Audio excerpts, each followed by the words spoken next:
Start करेंगे chapter number 9 class chapter number 11 की review exercise. ये पेपर के पॉइंट ऑफ व्यू से बहुत इंपॉर्टेंट है। इसमें से 2 शॉर्ट क्वेश्चन और 1 एमसीक्यूज पेपर में आता है। अच्छा, सबसे पहले जो एमसीक्यूज हैं, चूँकि इसके एंड पर आपने देखा होगा कि हमारे पास एमसीक्यूज नहीं लिखे हुए, तो लिहाजा जो 1 नंबर का एमसीक्यूज बन के आएगा वो इनमें से ही, ये जो 5 आपके सामने फिलिंग द ब्लैंक्स हैं, इनको ही वो एमसीक्यूज की शक्ल दे के इनमें से एक दे देंगे। अब हमने करना क्या है, सबसे पहले हम इसको सॉल्व करते हैं और ये तमाम के तमाम एमसीक्यूज जो हैं पैरेललोग्राम की तरह, यानी पैरेललोग्राम का जिक्र हुआ होगा। पैरेललोग्राम क्या होती है, सबसे पहले हम देख लेते हैं। इस तरह की इसकी शेप होती है।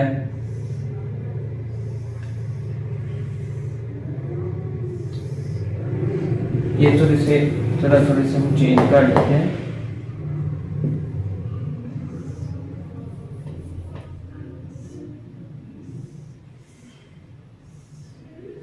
अच्छा, ये पैरेललोग्राम है जिसकी आपने देखा होगा, जो पैरेलल का मतलब है, जो पैरेललोग्राम है और जो इसकी ऑपोजिट साइड्स हैं वो आपस में क्या है, पैरेलल हैं। और ये ऑपोजिट साइड जो हैं ये आपस में क्या है, पैरेलल है। और इसके जो साइड्स हैं वो भी पैरेलल हैं। और याद रखें कि एक आपने चीज पैरेललोग्राम में याद रखनी है कि जो इसमें साइड्स हैं वो आपस में पैरेलल है, या आप कॉन्ग्रुएंट भी कह सकते हैं। कॉन्ग्रुएंट का मतलब होता है बराबर।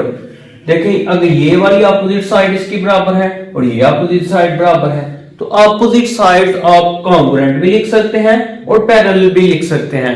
बिल्कुल इसी तरह अगर हम ये देखें, पहली स्टेटमेंट लिखी हुई है, इन अ पैराग्राम, एक पैराग्राम के अंदर जो अपोजिट साइड्स होती हैं आर, यानी कि वो क्या है, अपोजिट साइड्स ये हैं और ये हैं, आपस में क्या हो सकती हैं, एक तो हो सकती है पैरेलल, ये पैरेलल का निशान है। आप ये भी लिख सकते हैं, या पैरेलल भी हो सकती हैं। और मैंने बताया था ये कॉन्ग्रुएंट तो होती है, आप कॉन्ग्रुएंट भी लिख सकते हैं। ठीक हो गया, इनमें से कोई भी वो पेपर में पूछ सकता है। ये कॉन्ग्रुएंट आ गया। दूसरी तरह दूसरा जो हमारे पास फिलिंग द ब्लैंक्स है वो भी इसी तरह ही है। बिल्कुल, आप देखें जो साइड्स है हमने लिख ली है कि वो पैरेलल भी हो सकते हैं, कॉन्ग्रुएंट। पैरेलल का मतलब क्या है, पैरेलल का मतलब ये है कि वो आपस में कभी भी कट नहीं कर सकती, यानी कि वो हमेशा देखिए ऑपोजिट चलती है। ये इधर जा रही है, ये भी इस तरह जा रही है। जैसे रेलगाड़ी की एक पटरी होती है वो पैरेलल चलती है, यानी कि उसके बिल्कुल ऑपोजिट चलती है। अगर दूसरी कट करके इस तरफ होती है तो उसके जो ऑपोजिट है वो भी इसी तरह हो जाती है। वो आपस में कभी भी कट इंटरसेक्ट नहीं करती एक पटरी दूसरी पटरी के साथ। इसी तरह ये भी ऑपोजिट साइड आपस में पैरेलल हैं। इसी तरह इसके एंगल जो है अंदर वो भी आपस में क्या है, ऑपोजिट जो एंगल होते हैं वो आपस में क्या है, कॉन्ग्रुएंट है। वो भी आप लिख सकते हैं, इक्वल भी लिख सकते हैं। कॉन्ग्रुएंट का मतलब मैंने पिछले ही अपने प्रीवियस लेक्चर में आपने देखा होगा कि जो चैप्टर नंबर हमने 10 की रिव्यू एक्सरसाइज की है वहां पर डिटेल में हमने देखा था कि जो कॉन्ग्रुएंट क्या होता है। तकरीबन इसका मतलब है हर लिहाज से बराबर, यानी कि साइड्स भी और एंगल भी बराबर होते हैं। यहां पे लिखा हुआ इन अ पैरेललोग्राम, एक पैरेललोग्राम के अंदर ऑपोजिट एंगल्स आर क्या होते हैं, एक पैरेललोग्राम के अंदर जो आप वो बराबर भी होते हैं एंगल्स और कॉन्ग्रुएंट भी होते हैं। आप ये इक्वल भी लिख सकते हैं, इक्वल लिख लेंगे, इक्वल का निशान, या तो आप कह सकते हैं कॉन्ग्रुएंट भी लिख सकते हैं। ठीक हो गया। इसके बाद आ जाता है हमारे पास थर्ड फिलिंग द ब्लैंक्स। वो भी हमारे इसी डायग्राम से हम सारे के सारे डिस्कस कर लेंगे। अगर आप ये पास डेफिनेशन आ जाए तो इसकी डेफिनेशन क्या होती है, a parallelogram is a closed figure. ये क्लोज्ड फिगर है, वो नॉन कोलिनियर पॉइंट्स हैं। इसके जो चारों पॉइंट्स हैं वो नॉन कोलिनियर हैं। नॉन कोलिनियर का मतलब है, कोलिनियर क्या होता है सबसे पहले ये भी सीख लें। कोलिनियर की डेफिनेशन होती है 2 और more than points lie in the same line. लेकिन ये देखें, एक लाइन में सारे के सारे पॉइंट लाई नहीं कर रहे, इस वजह से ये चारों के चारों कोलिनियर नहीं होंगे। इस वजह से इफ अगर ऑपोजिट साइड्स आर पैरेलल भी लिख सकते हैं, इक्वल भी, और ऑपोजिट एंगल्स आर इक्वल और कॉन्ग्रुएंट, ये भी लिख लेंगे तो आपकी पैरेलल की डेफिनेशन भी हो जाएगी।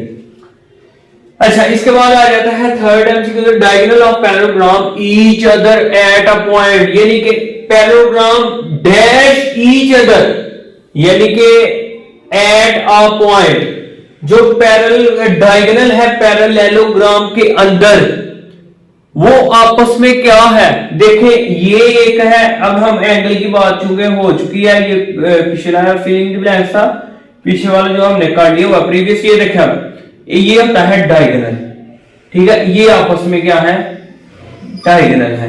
एक होता है डायगोनल और ये है नॉन डायगोनल। अब क्या है कि ये आपस में क्या कर रहा है, आपके सामने इंटरसेक्ट कर रहा है एक पॉइंट के ऊपर। जैसे डायगोनल ऑफ पैरेललोग्राम, यानी एक पैरेललोग्राम में जो डायगोनल है ये डायगोनल है।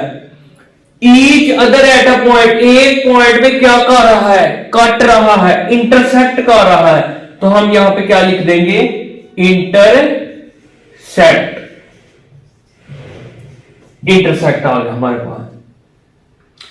इसके बाद हमारे पास है 4 वाला एमसीक्यू फिलिंग द ब्लैंक्स, वो भी बहुत आसान है।